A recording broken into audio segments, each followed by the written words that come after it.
stimulus tersebut, dia tambah baik lagi bekerjanya gitu ya. Nah, jadi kalau operan respon seperti itu. Tapi kalau respon dan respon dia belum ada stimulus, di stimulus ada stimulus baru ini ya. Jadi stimulusnya kalau di sini sudah ada tapi diperkuat lagi ya. Itu bedanya menurut siapa Skinner. Nah, kemudian berdasarkan bentuk respons. Respons. Jadi saya responsnya terhadap stimulus, perilaku itu dibedakan.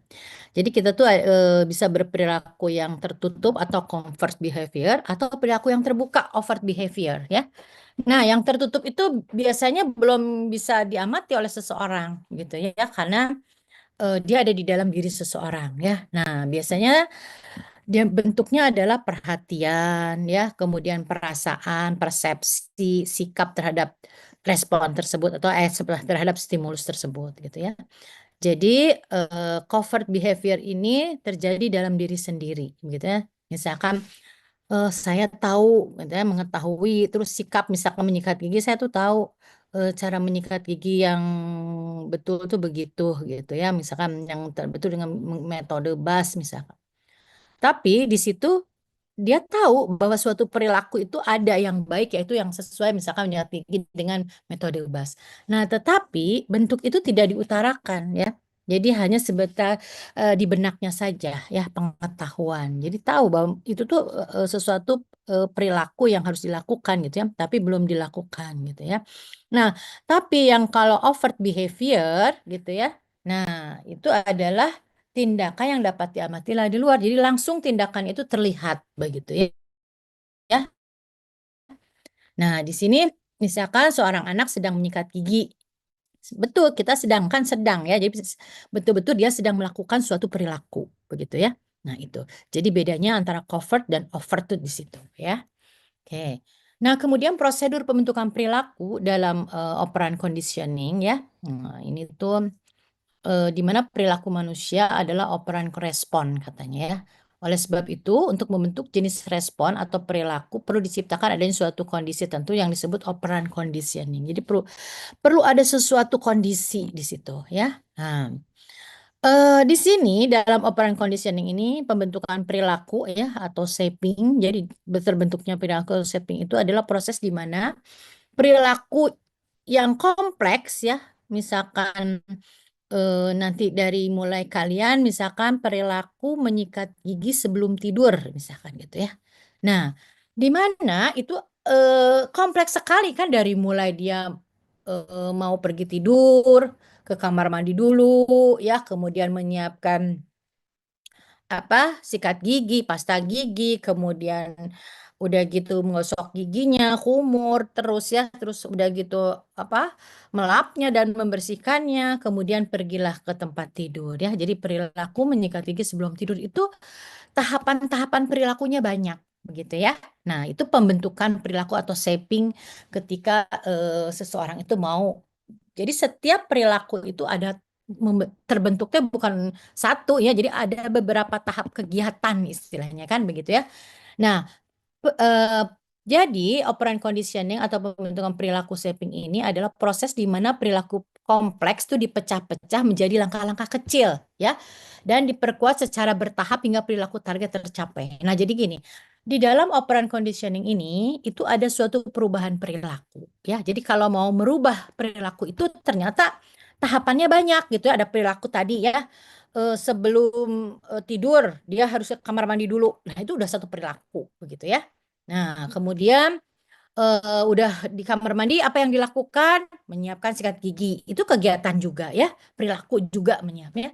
Jadi untuk merubah perilaku tersebut ya, menurut operan conditioning ini itu si tahapan itu jadi misalkan gini, saya ingin merubah anak saya supaya dia mau berperilaku menyikat gigi sebelum tidur, begitu ya. Nah, itu ternyata bukan hal yang mudah karena banyak kegiatan ya untuk datang ke kamar mandi aja kayaknya dia nggak mau, males gitu ya. Terus udah gitu menyiapkan sikat gigi kadang nggak mau, males gitu ya. Si anak kan kalau anak saya pengennya disiapin ibunya gitu ya. Nah itu juga suatu kegiatan ya. Nah sampai pada akhirnya dia melakukan menyikat gigi terus kembali pergi tidur itu banyak sekali ya langkah-langkah yang membentuk perilaku tersebut gitu ya. Nah, itu jadi shaping bentuknya tuh pembentukan perilaku itu betul-betul terjadi dari komponen-komponen perilaku yang kecil begitu ya. Nah, jadi pembentukan shaping teknik yang digunakan untuk membentuk perilaku baru dengan memberikan penguatan atau reinforcement pada setiap tahapan perilaku. Nah, jadi katanya perubahan pembentukan perilaku itu kan membentuk perilaku. Tapi kalau mau merubah pun tadi ya, misalkan seseorang yang tadinya tidak merubah anak kecil lah ya, misalkan kita mau merubah anak saya nih, mau menyikat gigi. Nah, di situ di dalam setiap tahapan tadi komponen apa perilaku-perilaku yang tercipta itu kita harus memberikan penguatan gitu ya. Contohnya mana ya ada. Nah, di sini ya. Jadi tahapannya nih ya, prosedur pembentukan perilaku dalam operan conditioning ini adalah pertama, identifikasi hal-hal yang merupakan penguat atau reinforcer berupa hadiah atau reward bagi perilaku yang akan dibentuk. Nah, tadi ya. Jadi kita identifikasi dulu ya. Kira-kira anak saya tuh pengennya sukanya apa gitu ya. Nah, terus udah gitu analisis untuk mengidentifikasi komponen kecil pembentukan perilaku. Tadi ya, kalau dia mau diajak ke kamar mandi, kira-kira mau diiming-imingi apa gitu ya. Nah, seperti itu. Terus udah gitu nanti misalkan kalau sudah pas dia mau sikat gigi, dia senangnya seperti apa? Ya, oh, apakah sikat giginya senang yang berasa gitu ya? Nah, atau harus dengan yang gambar lucu-lucu gitu ya. Nah, sikat giginya yang menarik dan sebagainya ya. Nah, itu adalah kita harus membuat dia tertarik sehingga mau melakukan tadi ya, ada hadiah, ada reward ya sesuatu. Kemudian begini, reward atau hadiah untuk masing komponen tadi ya itu ya. Jadi setiap tindakan. Nah, terus udah kita dia menyikat gigi, nanti kumur-kumur kan begitu ya, suatu tindakan yang kita pun harus ini, pinter misalkan ya, kumur-kumurnya apa, udah bisa gitu ya, "Ayo ya ini kumur lagi," misalkan seperti itu ya. Nah, itu adalah setiap tindakan itu kita harus memberikan tadi ya, reinforce tadi ya. Kemudian melakukan pembentukan menggunakan urutan komponen yang tersusun ya, setiap tahap komponen dilakukan diberi hadiah. Nah, tadi ya, mau diberi hadiah bentuk reward-nya apa, pujian dan sebagainya gitu ya, itu adalah suatu prosedur pembentukan perilaku menurut operan conditioning ya. Nanti banyak lagi pembentukan perilaku lainnya. Nah, ini tadi diinginkan anak punya kebiasaan menyikat gigi sebelum tidur. Ini saya nulisnya. Pergi ke kamar mandi sebelum tidur perlu kita tadi ya tahu bagaimana mengajak dia mau gitu ya. Terus mengambil sikat gigi tadi, mengambil air kumur ya, terus pas sikat giginya supaya dia seneng ya. Nah, apakah ada yang bilang, oh ayo sambil nyanyi, dengerin lagu, ada yang menyimpan sikat gigi berperilaku baik ya, tidak berantakan gitu kan. Nah, itu pun harus kita kasih reward gitu ya. Kemudian pergi tidur gitu ya. Nah, kalau dari semua tahapan tersebut kita kasih reward, di enforce di ini katanya itu akan membentuk suatu perilaku nantinya. Jadi suatu perilaku yang akan terus-terusan dia lakukan. Jadi ingat terus gitu ya. Udah dikasih reward jadi menyenangkan tapi kan berdasarkan reward tersebut perilaku itu sudah menetap begitu ya. Nah, ini disebut prosedur pembentukan perilaku dalam operan kondisi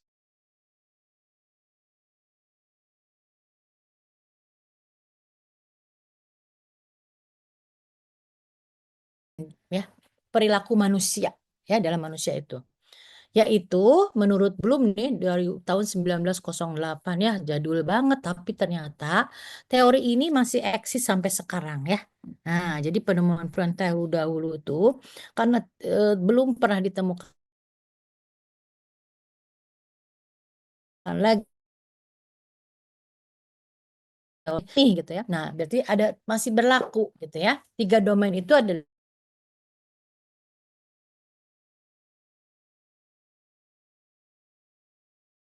ya. Nah, jadi domain pembentuk perilaku itu ada kognitif, kemampuan berpikir dan pengetahuan ya. Jadi seseorang itu harus punya kemampuan berpikir, punya dulu pengetahuan begitu ya. Nah, kemudian juga afektif di mana seseorang itu menuju ke segala berhubungan dengan aspek psikologis, seseorang berkaitan dengan emosi, perasaan ya. Nah, jadi kalau seseorang sudah tadi punya pengetahuan begitu ya, jadi ya,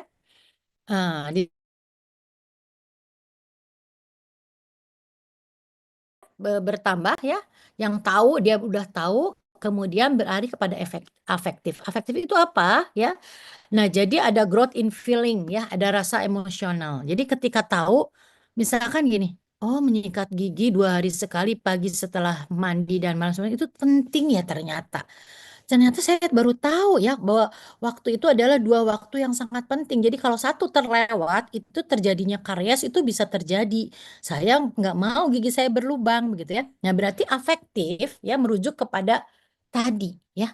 Jadi dia punya emosi. Waduh, kalau gitu ya, saya itu ingin gigi saya sehat. Berarti emosi saya, perasaan saya tuh pengen memperbaiki bahwa itu harus saya lakukan gitu ya. Nah, itu afektif gitu ya.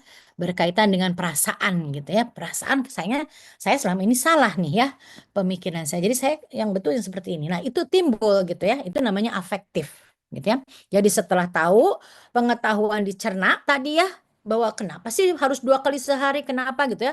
Nah, dia mendengarkan bahwa manfaatnya begini ya dan manfaat, kegunaan, terus nanti efek sampingnya kalau tidak melakukan itu apa. Jadi semua meneraplah menimbulkan suatu perasaan yang bergejolak biasanya ya. Waduh, itu saya salah atau aduh kalau memang sudah betul, saya sudah betul gitu ya, berarti afektifnya sudah betul gitu ya.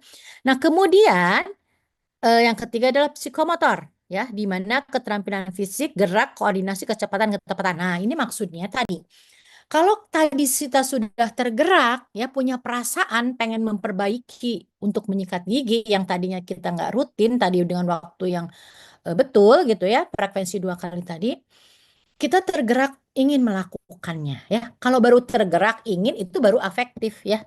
Tetapi begitu kita melakukan, saya coba deh ambillah sikat, kemudian saya sudah makan pagi langsung kita sikat gigi. Terus nanti sebelum tidur kita lakukan lagi ya. Terus itu. Nah, itu kalau sudah melakukan dinamakan psikomotor ya. Jadi si psikomotor ini tuh di sini keterampilan secara fisik bisa bergerak ya, terus ada koordinasi kan tadi ya antara pemikiran sama kita melakukan gitu ya. Nah, terus juga ketepatan kita, berarti skill kita juga di situ harus mampu begitu ya. Nah, inilah bagaimana suatu perilaku itu bisa terjadi ya. Nah, jadi tadinya yang tidak berperilaku menyikat gigi 2 kali sehari, dia bisa begitu karena tadi tahu dulu ya, setelah tahu kemudian berubah afektif ya, sikap biasanya ya. Nah, ada perasaan emosi di situ, ingin memperbaiki itu kalau positif. Tapi ada yang emosi negatif. Masa sih menyikat gigi 2 kali, apa bedanya sama enggak kok kayaknya sama aja. Nah, berarti dia bisa jadi kekurangan pengetahuan tadi ya. Mungkin kurang jelas, penyebabnya bisa menyebabkan misalkan sakit gigi yang besar nanti ya, semuanya berdenyut dan sebagainya. Mungkin dia belum sampai ke situ atau dia belum ada pengalaman. Nah, biasanya si afektif ini juga perasaan ini biasanya dari pengalaman juga ya. Nah, seseorang yang sudah pernah pengalaman sakit gigi begitu ya, mendengar ternyata waduh sama karena ini saya salah nih, menyikat gigi pernah tidak pada waktu yang tepat. Makanya jadi lubang saya cepat terjadi gitu ya. Nah, itu dari pengalaman bisa. Atau tadi ya, tidak dari pengalaman tadi tapi hanya dari pengetahuan. Itu bisa terjadi afektif ya. Nah, baru kalau afektif ingin itu terdorong ya menjadi suatu hal yang bisa diwujudkan barulah itu psikomotor atau perilaku ya. Nah, ini tiga domain ini penting sekali ya. Jadi nanti kalau kalian melihat ya di lapangan kenapa ya, misalkan kelompok anak-anak di SD ini kok giginya banyak yang berlubang gitu ya, misalkan pulpitis udah sampai irreversible sampai dalam ya.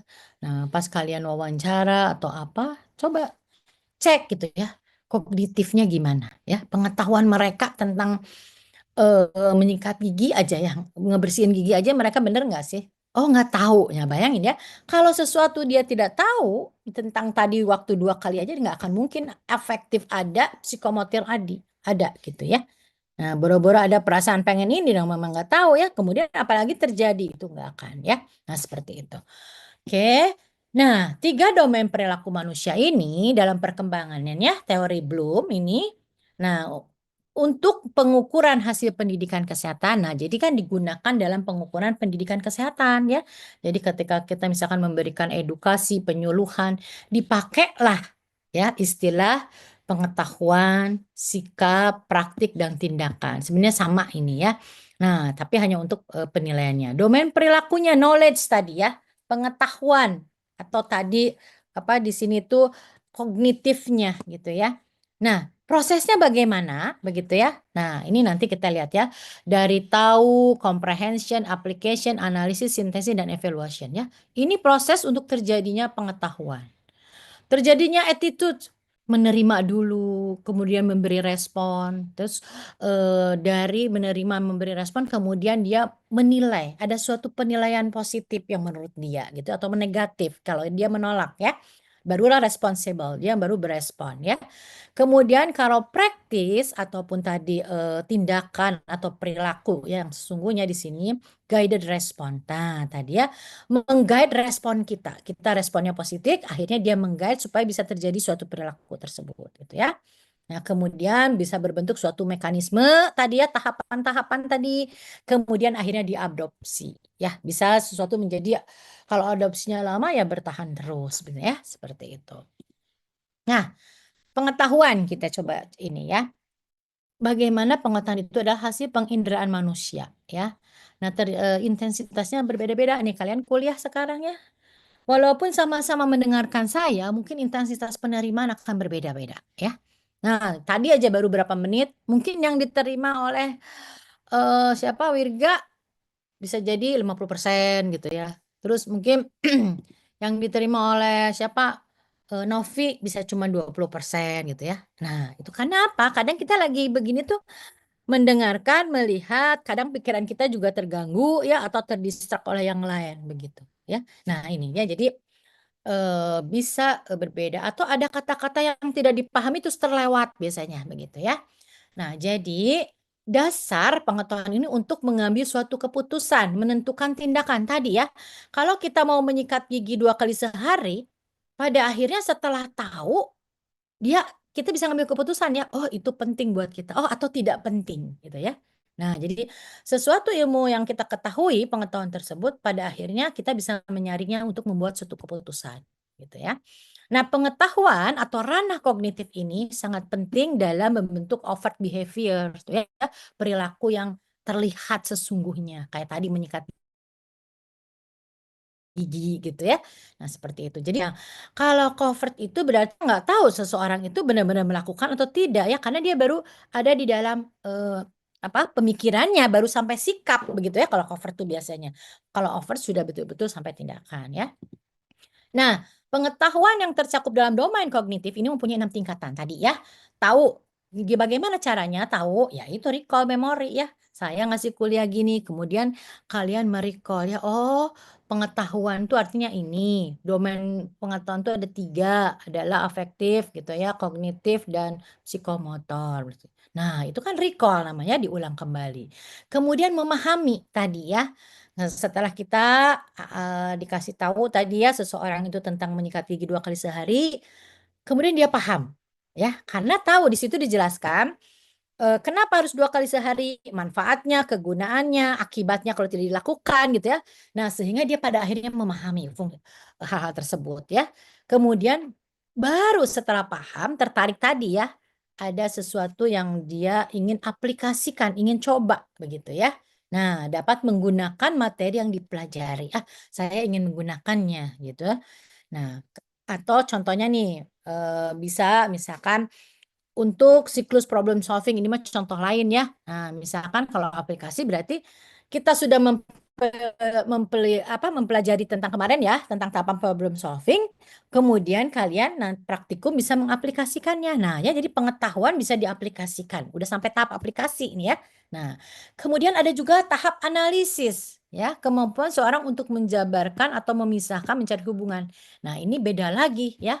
Di mana pengetahuan seseorang itu bisa sampai membedakan antara tadi mana yang betul-betul sesuatu yang bermanfaat, mana yang tidak bermanfaat misalkan gitu ya. Nah, jadi analisis kayak kemarin ya, oh ini ada kesenjangan gitu. Pengetahuan yang rendah itu bisa berpengaruh terhadap faktor risiko karies. Nah, itu berarti ada analisis gitu ya. Nah, seperti itu. Nah, kemudian sintesis ada kemampuan untuk menyusun formulasi baru ya. Nah, ini biasanya menyusun, membuat perencanaan kalian ya. Nah, kemudian setelah pakai problem solving, pada tahu tadi ada kasus apa, kemudian mensintesislah bahwa dari situ tuh bisa membuat suatu perencanaan gitu ya. Pada akhirnya evaluasi kemampuan untuk melakukan justifikasi atau penilaian ya. Nah, contohnya tadi bahwa dari hasil misalkan kita melakukan sesuatu itu berhasil atau tidaknya gitu ya. Nah, atau ini kalau dalam perilaku anak misalkan ya, kita, dilihat ya, mengapa anak tidak mau menyikat gigi gitu ya, udah sampai evaluasi tadi ya. Kok sudah kita kasih tahu, sudah kasih ini, tapi anak tidak mau menyikat gigi ya. Jadi ada, ininya ya. Nah ini jadi, tingkatan dalam pengetahuan, ada yang hanya tahu saja, hanya hanya sampai memahami, ada yang sampai bisa mengaplikasikan dari pengetahuan itu, ada yang sampai dari pengetahuan itu bisa sampai digunakan untuk analisis, sampai sintesis dan sampai untuk mengevaluasi ya. Jadi berbeda-beda ya. Nah, biasanya kita lihat kenapa pengetahuan yang rendah suka sebagai faktor psikopath ya. Karena mereka belum sampai kepada tahap analisis ya.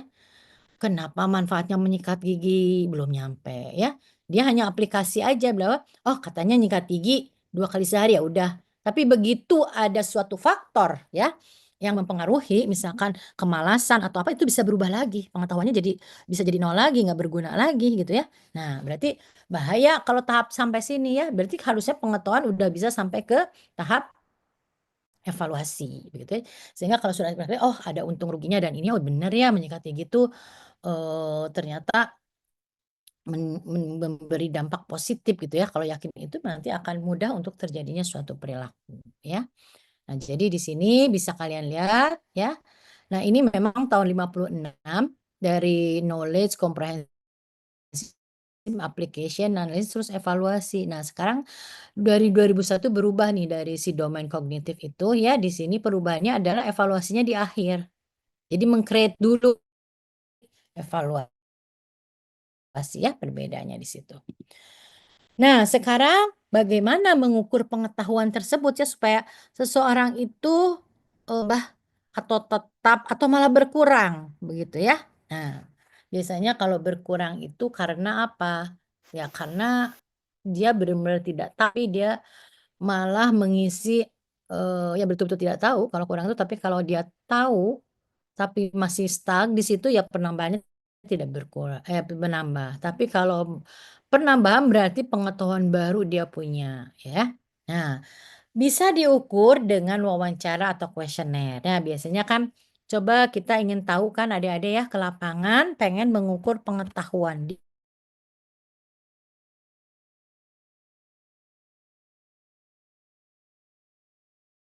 Dibuatlah kuas gigi ya. Nah, sebaiknya menyikat gigi menggunakan pasta apa gitu ya, yang berfluor atau ini. Nah, itu ya.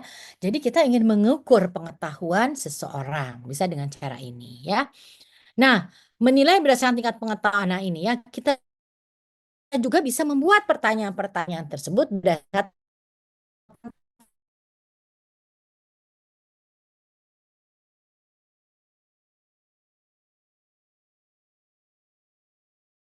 tahu aja atau nih ya. Oke. Nah, ya, jika masih tertutup tadi ya, seseorang sudah tahu menyikat gigi 2 kali itu tuh penting. Nah, dia pada akhirnya merespon, ada perasaan, "Oh, ternyata penting, ini berguna untuk saya. Wah, kayaknya saya harus melakukannya." Nah, berarti ada respon ya. Yang tadinya dia cuek, apa tidak berpengaruh gitu ya, tiba-tiba ada respon. Tapi masih tertutup, masih di hati, di perasaannya, belum betul-betul dilakukan ya. Jadi tidak bisa langsung dilihat ya kalau namanya attitude atau sikap itu, gitu ya. Nah biasanya, sikap seseorang itu ya kelihatannya mah dari pandangan, mungkin dari bertanya kita bisa ya. Nah, sikap juga merupakan pelaksanaan motif ya dari suatu tindakan. Nah, jadi biasanya sebelum betul-betul bertindak tadi menyikat gigi, punya niat dulu kayak tadi, ini penting ya 2 kali sehari, ah saya mau, ah saya pengen gitu, ah saya berniat." Nah, biasanya sikap itu adalah jembatan antara pengetahuan pengetahuan dengan tindakan begitu ya.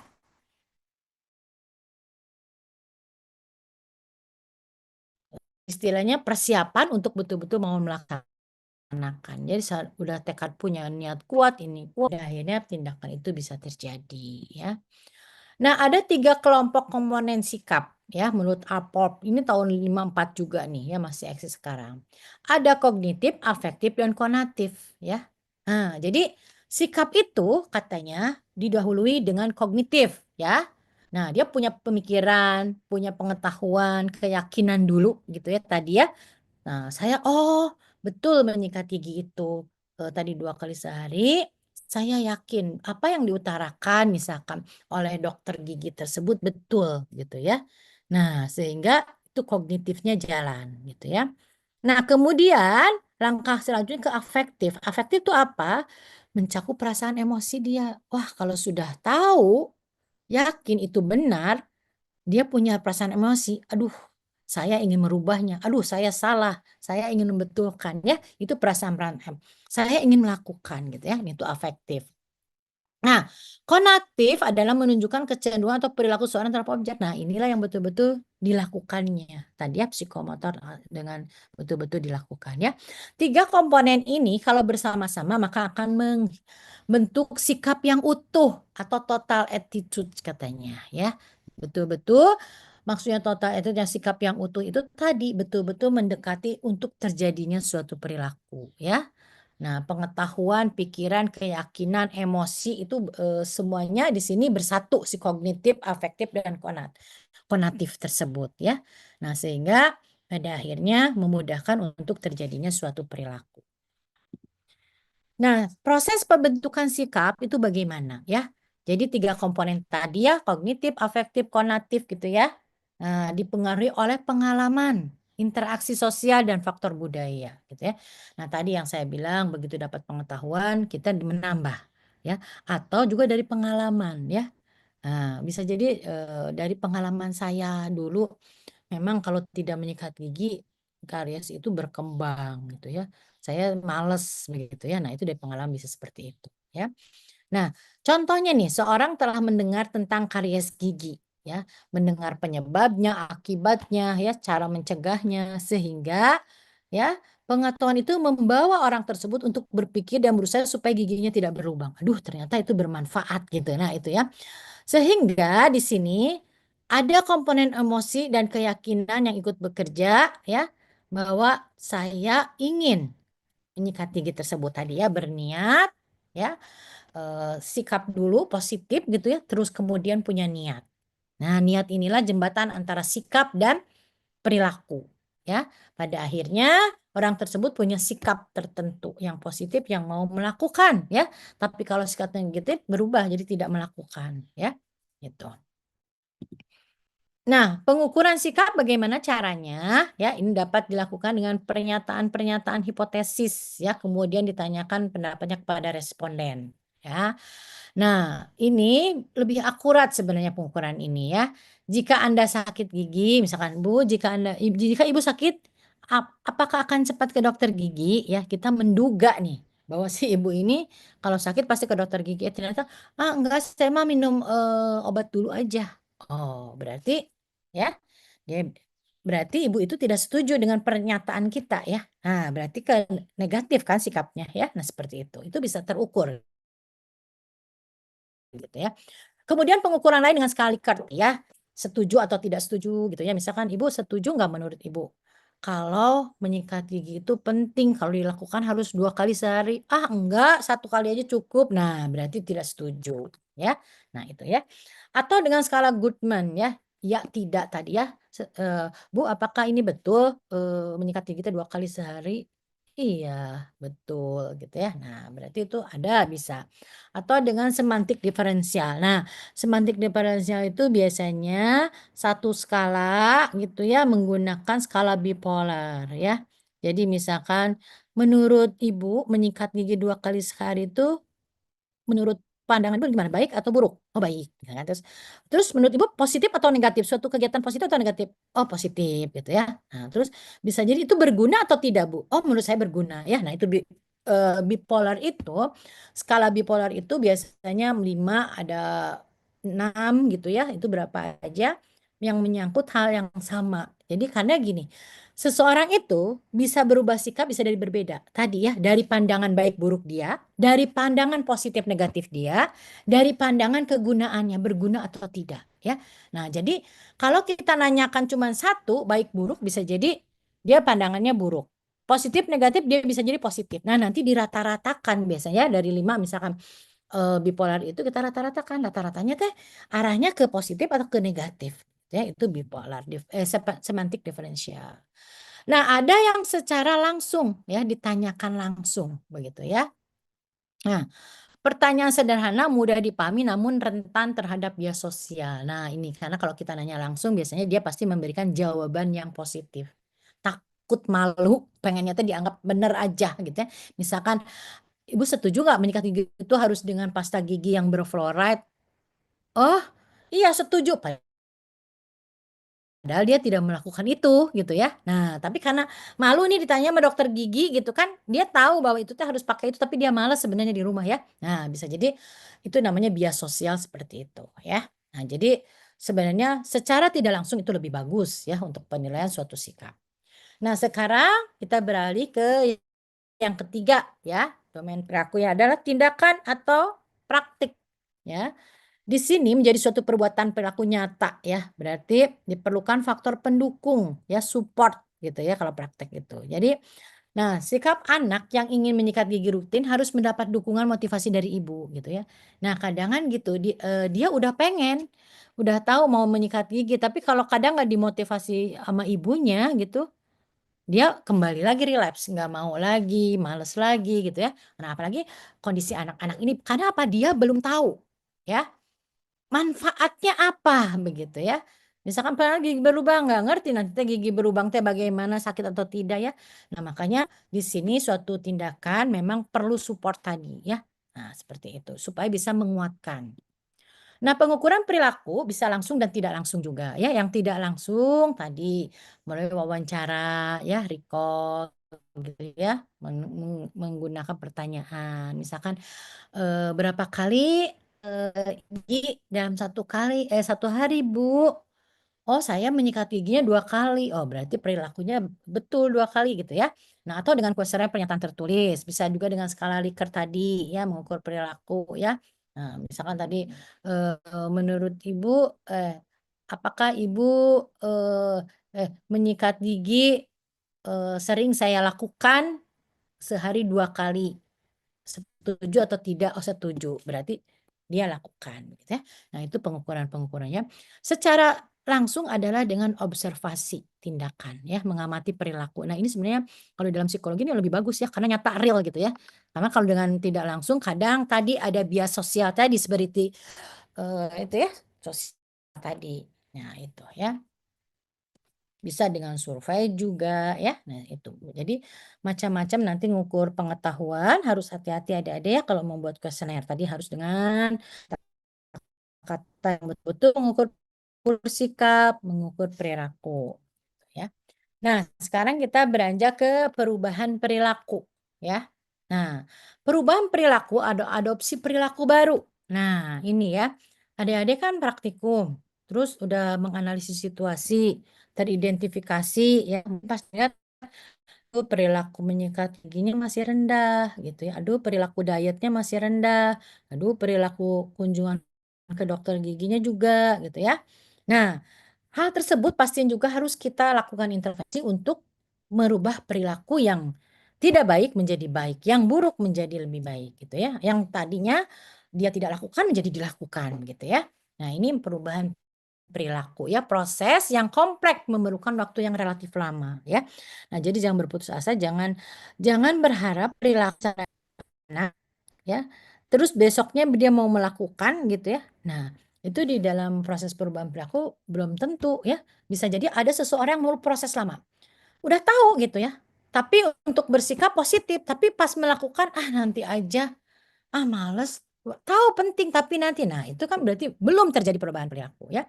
Atau ada juga yang sudah tahu terus kemudian tadi sikapnya jadi negatif, jadi makanya perilakunya tidak berjalan ya. Nah, jadi prosesnya tuh kompleks sekali, sulit memang ya. Nah, dan waktunya lama ya. Banyak sekali juga faktor-faktor yang mempengaruhinya. Nah, ada 3 tahap ya perubahan perubahan perilaku atau tindakan ya. Nah, seseorang itu mengadopsi perilaku harus tahu lebih dulu apa artinya manfaatnya tadi ya. Tahu, manfaat 2 kali sehari. Kalau dia tidak tahu manfaat itu ya, berarti pengetahuannya tuh hanya dasar aja, hanya sekedar tahu doang tadi ya, prosesnya belum sampai bisa menganalisis, mengevaluasi gitu ya. Tapi ketika dia sudah bisa mengevaluasi, "Oh iya ya, jadi kalau memang tidak 2 kali sehari, hal tersebut bisa menyebabkan gigi berlubang." Ya, prosesnya saya paham misalkan. Nah, dia mengevaluasi diri, berarti itu penting buat saya,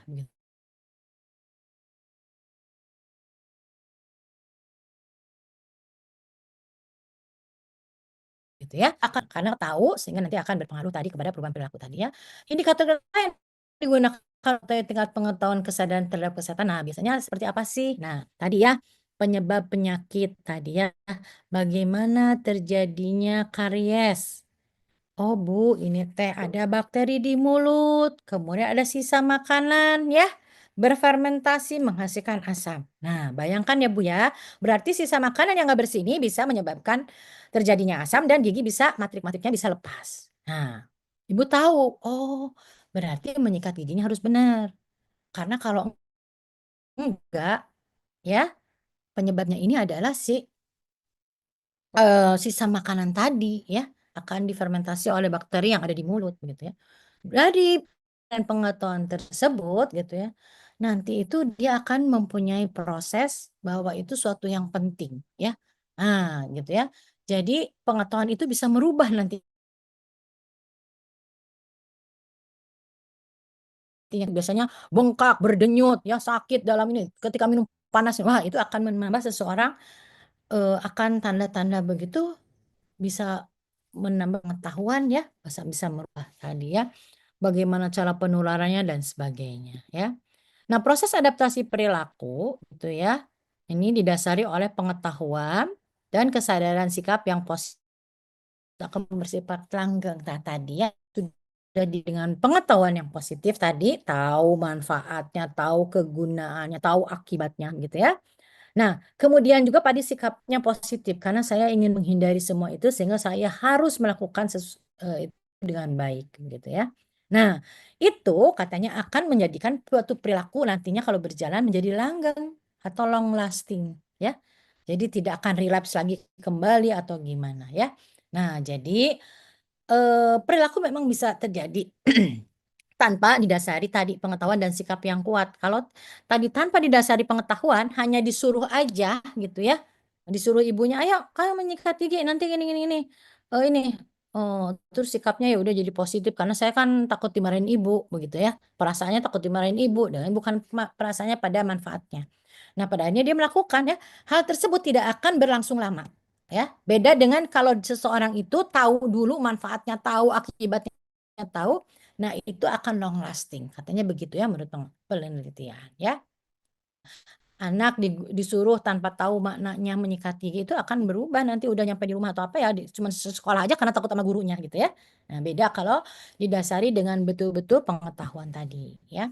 Nah, ini stage in adoption prosesnya ya, awareness gitu kan ya, interest, evaluation, trial, and adoption ya. Nah, jadi tertarik dulu ya, artinya mengetahui stimulus, tadi ya, tahu sadar dulu bahwa itu penting bagi saya supaya tidak jadi sakit gitu kan ya. Terus interest, kemudian tertarik kepada stimulus tadi ya, berarti saya harus melakukan. Tertarik nih, mulai tertarik, kemudian mengevaluasi, menimbang-nimbang positif negatifnya. Kalau itu dilakukan gigi saya tidak akan sakit. Tapi kalau saya nggak melakukannya, oh gigi berlubang sakit itu akan kembali terjadi gitu ya. Itu mengevaluasi. Kemudian akhirnya saya mencobalah ya menyikat gigi 2 kali sehari secara rutin ya. Adoption, nah subjek telah berperilaku baru sesuai dengan pengetahuan kesadaran. Nah, karena sudah didasari pengetahuan kesadaran terus dia akan beradaptasi terus ya menjadi long lasting nantinya. Itu ya, adopsi bagaimana terjadinya suatu perilaku. Nah, sekarang kalau jadi pengetahuan bisa merubah tadi ya terhadap terjadinya perilaku. Sekarang perubahan sikap ya. Sikap melihat berupa pendapat seorang ya terhadap stimulus tadi ya. Jadi ketika seseorang mengetahui ya stimulus atau objek, proses selanjutnya akan menilai. Nah, tadi ya setelah dia punya pengetahuan tersebut, memahami, dia akan menilai dari pengetahuan yang dia dapat. Oh, benar ya.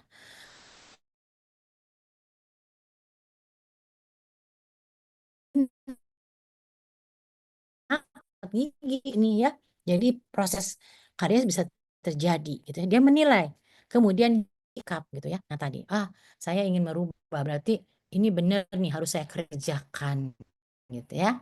Nah, sikap bisa jadi pengetahuan itu ya didapat dengan sikap terhadap rasa sakit ya, bagaimana mengejar sakit, tanda sakitnya sehingga dia tahu dari pengalaman kan pernah sakit, pernah ini. Jadi supaya nggak pengen lagi sakit, dia akhirnya bisa berubah sikapnya ya. Sikap cara pemeliharaan, nah untuk memelihara supaya lebih bagus lagi, sikap terhadap lingkungan, pengaruh lingkungan adalah perubahan sikap tadi. Sikap positif maupun negatif ya seseorang berpunya sikap itu dipengaruhi oleh berbagai faktor ya. Nah, pengalaman tadi yang saya bilang, kemudian